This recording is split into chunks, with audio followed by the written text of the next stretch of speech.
Assalamualaikum warahmatullahi wabarakatuh. Selamat pagi anak-anak. Bagaimana kabar kalian? Semoga kita selalu dalam keadaan sehat walafiat.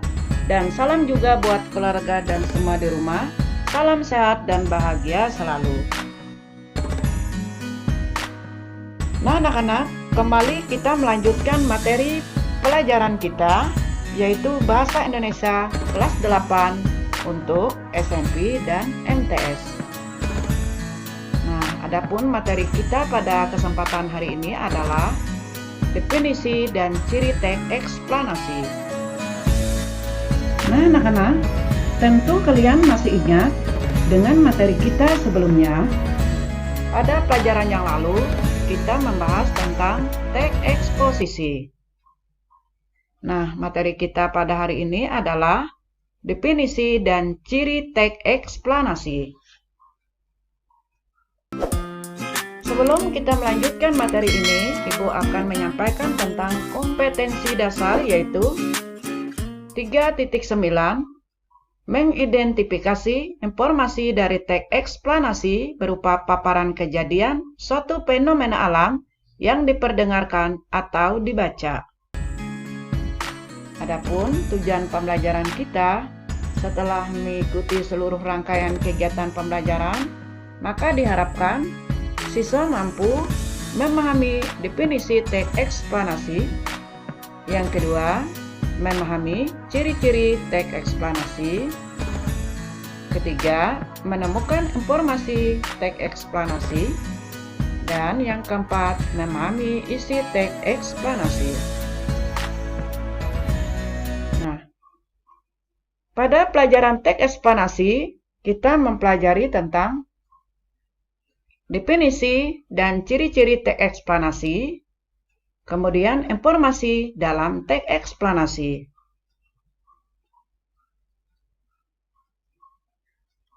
Nah, teks eksplanasi adalah teks yang bertujuan menjelaskan proses terjadinya suatu peristiwa baik alam, sosial, maupun budaya. Teks eksplanasi ini ditulis untuk menjawab pertanyaan bagaimana dan mengapa. Pertanyaan bagaimana membutuhkan jawaban berupa deskripsi. Sebaliknya, pertanyaan mengapa membutuhkan jawaban berupa penjelasan proses sebab akibat.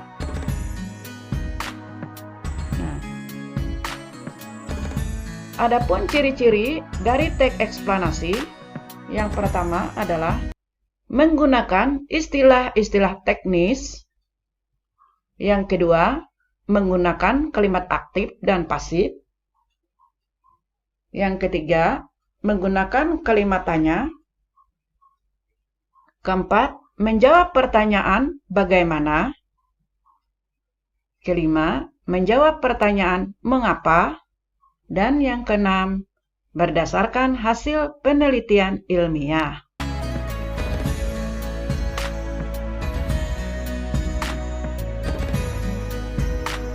Apa yang dimaksud dengan istilah-istilah teknis?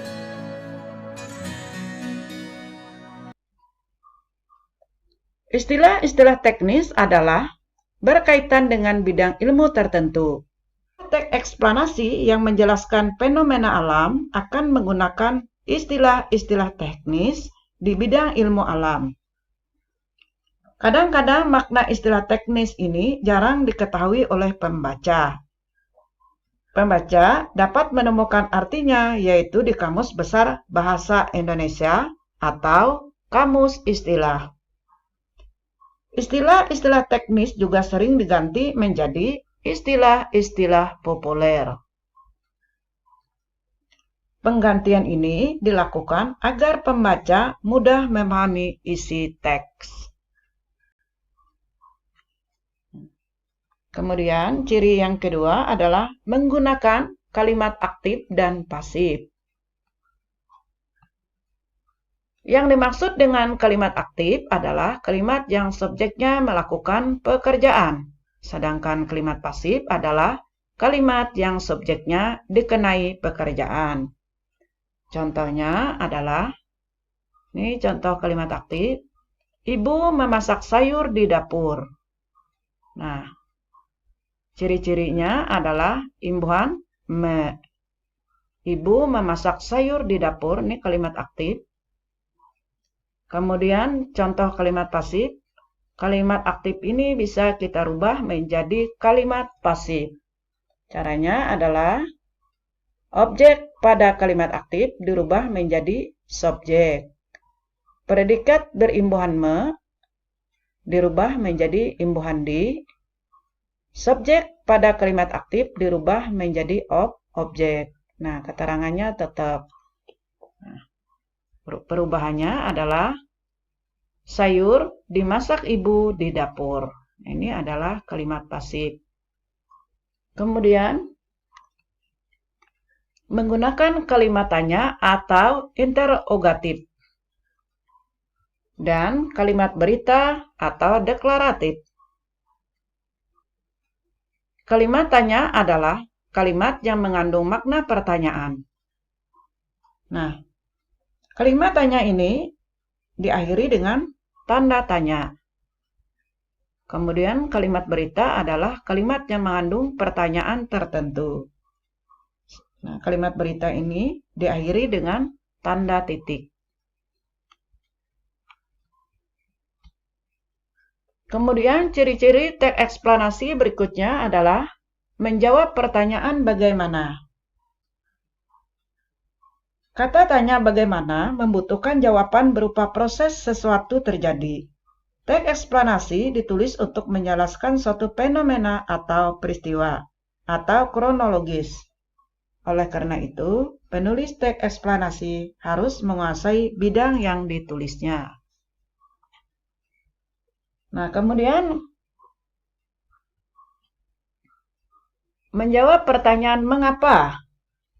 Kata tanya mengapa membutuhkan jawaban berupa penjelasan sebab akibat atau kausalitas.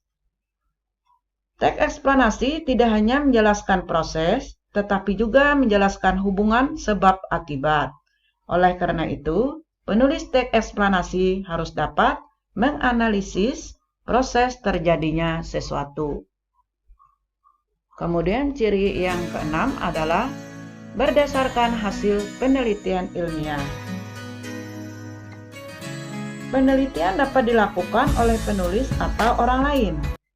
Jika penelitian dilakukan oleh orang lain, penulis cukup mengutip hasil penelitian tersebut dalam teks.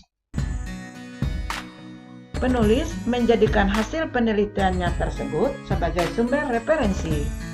Untuk menghargai jasa peneliti tersebut, penulis dapat mencantumkan nama sang peneliti sebagai orang yang mengemukakan pendapat yang dikutip. Kemudian informasi dalam teks eksplanasi. Yang dimaksud dengan informasi adalah pemberitahuan atau pemberian kabar tentang sesuatu. Pokok-pokok isi informasi bisa didapatkan dengan memperhatikan ide atau gagasan pokok setiap paragraf. Kemudian isi teks eksplanasi. Berdasarkan isinya, teks eksplanasi memaparkan suatu proses atau berupa rangkaian suatu fenomena, peristiwa, ataupun kejadian. Fenomena tersebut biasanya berkaitan baik dengan alam, sosial, maupun budaya. Dalam pemaparannya, teks eksplanasi merupakan jawaban dari pertanyaan mengapa atau bagaimana. Nah, teks eksplanasi sebagai atas pertanyaan mengapa, jawabannya, uraiannya akan bersifat kausalitas. Nah, maksud kausalitas adalah hubungan yang dibentuk atas suatu kejadian atau sebab, dan dampak adalah akibat dari kejadian tersebut. Kemudian, teks eksplanasi sebagai jawaban atas pertanyaan bagaimana. Nah, uraiannya bersifat kronologis. Nah, kemudian ikhtisar isi teks eksplanasi. Nah, dalam ikhtisar isi teks eksplanasi terdiri dari ide pokok teks eksplanasi Yang kedua adalah ringkasan isi teks eksplanasi. Setiap teks mengandung ide pokok. Ide pokok adalah ide atau gagasan yang menjadi pokok pengembangan paragraf. Ide pokok ini terdapat di awal kalimat, bisa juga ditemukan di akhir, awal dan akhir, atau menyebar di seluruh paragraf.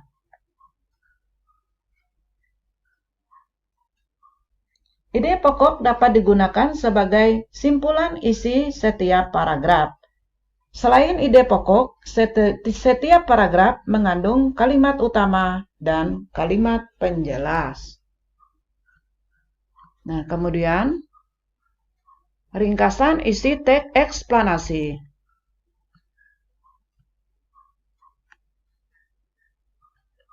Ringkasan isi adalah menyajikan suatu karangan dalam bentuk lebih singkat. Saat membuat ringkasan, kita harus dapat menentukan ide-ide pokok suatu karangan panjang. Ide-ide pokok tersebut disusun dalam sebuah tulisan singkat. Nah, meringkas ini adalah bertujuan agar pembaca mudah memahami isi suatu karangan panjang. Nah, langkah-langkah dalam meringkas. Adapun langkah-langkah dalam meringkas, yang pertama, membaca karangan yang akan diringkas secara menyeluruh. Yang kedua, mencatat ide-ide pokok dalam karangan. Yang ketiga, menyusun ide-ide pokok tersebut menjadi kalimat-kalimat pendek. Langkah yang keempat adalah jika memungkinkan ringkasan tersebut lebih dipadatkan atau diringkas lagi. Kemudian memadukan dan menceritakan kembali dengan menggunakan kata-kata sendiri. Nah, ini ada contoh tentang teks eksplanasi. Kalian simak dan kalian baca contoh teks eksplanasi berikut.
Nah, anak-anak, sekarang informasi penting apa yang terdapat pada teks eksplanasi tersebut.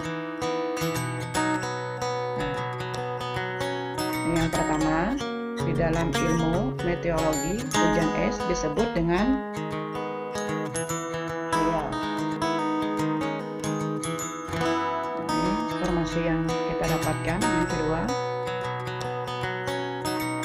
baca. Nah, anak-anak, nomor 3, bola-bola es terbentuk melalui kondensasi uap air melalui proses pendinginan di atmosfer.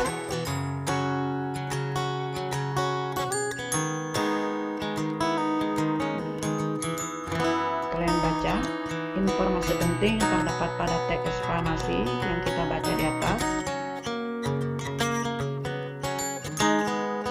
Awan yang bertiup pada tempat yang suhunya lebih dingin dan mencapai titik embun, lalu mengembun dan turun menjadi titik hujan. Kemudian hujan es dapat diketahui melalui tanda-tanda tertentu. Nah, ini jadi 6 informasi yang kita dapatkan pada teks. Nah, anak-anak, demikianlah tentang definisi dan ciri-ciri dari teks eksplanasi. Nah, ini ada tugas. Kalian kerjakan soal berikut, yaitu tugas uji kompetensi 3, halaman 128 di bahasa Indonesia kita, yaitu soal nomor 2 dan nomor 5. Soalnya adalah, di manakah letak ide pokok dalam sebuah paragraf? Kalian sebutkan, di manakah kita menemukan ide pokok dalam sebuah paragraf? Nomor 2, bagaimanakah langkah-langkah dalam meringkas? Nah, Ibu bacakan lagi, di manakah kita menemukan ide pokok dalam sebuah paragraf? Kemudian, sebutkan langkah-langkah dalam meringkas. Nah, untuk soal nomor 1 dan 2 ini, anak-anak dapat melihat di uji kompetensi 3 halaman 128 di buku bahasa Indonesia kita, yaitu soal nomor 2 dan nomor 5.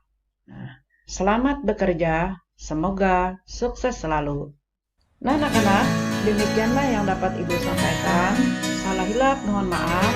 Terima kasih atas perhatiannya. Semoga bermanfaat. Ibu akhiri. Assalamualaikum warahmatullahi wabarakatuh.